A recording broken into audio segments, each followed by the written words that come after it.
स्वप्न मोठं आहे मग तयारी सुद्धा मोठीच हवी। जेईई, नीट, MHT, CET परीक्षांमध्ये यश मिळवायचं आहे तर अपेक्स अकॅडमी विटा आहे तुमच्या सोबत।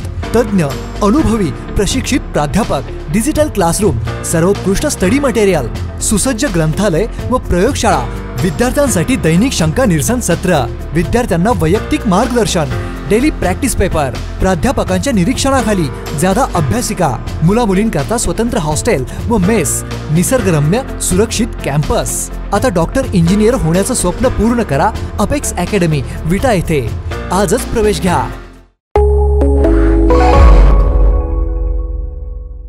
नमस्कार, मी अरुण आणि आपण पाहत आहात 7 स्टार न्यूज।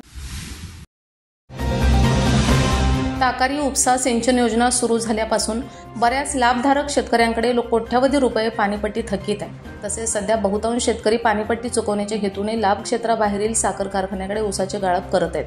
त्यामुळे थकीत पाणीपट्टीच्या रकमेत दिवसेंदिवस वाढ होत आहे। ताकारी प्रशासनाने थकीत पाणीपट्टीची रक्कम शेतकऱ्यांच्या सातबारावर बोजा म्हणून चढवण्याच्या हालचाली सुरू केल्यात। योजना सुरळीत राहण्यासाठी शेतकऱ्यांनी पाणीपट्टी भरावी असे आवाहन ताकारी योजनेचे कार्यकारी अभियंता राजन डवरी यांनी केले। जिल्ह्यातील कडेगाव, खानापूर, तासगाव, पलूस, मिरज या तालुक्यांना ताकारी योजनेच्या पाण्याने तारले। योजनेच्या लाभ क्षेत्रातील जवळपास निम्मे क्षेत्र सिंचनाखाली आले। टंचाई परिस्थितीत योजनेतून येरळा नदीसह आरफळ कालव्यातूनही पाणीपुरवठा केला होता।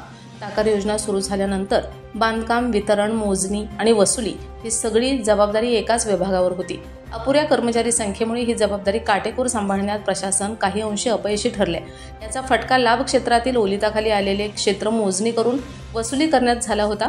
2002 पासून योजना सुरू झाली आहे, मात्र त्या प्रमाणात लाभ क्षेत्रात वाढ झाली नाही। स्वतंत्र ताकारी म्हैसाळ सिंचन व्यवस्थापन विभागाकडे कर्मचारी अतिशय कमी आहेत, त्यामुळे सध्याच्या कर्मचाऱ्यावर कामाचा ताण आहे। पाणीपट्टी वसुलीसाठी लाभ क्षेत्रातील साखर कारखान्यांनी प्रशासनाला मोठी मदत केली आहे। शेतकऱ्यातून पाणीपट्टी चुकवण्यासाठी बाहेरील कारखान्यांना ऊस गाळप केला जात आहे। रोखीने पाणीपट्टी भरण्यासाठी शेतकऱ्यांमध्ये उदासीनता दिसून येते। थकीत पाणीपट्टी भरण्याचे आवाहन करूनही प्रतिसाद मिळत नाहीये। Bureau report, 7 star news.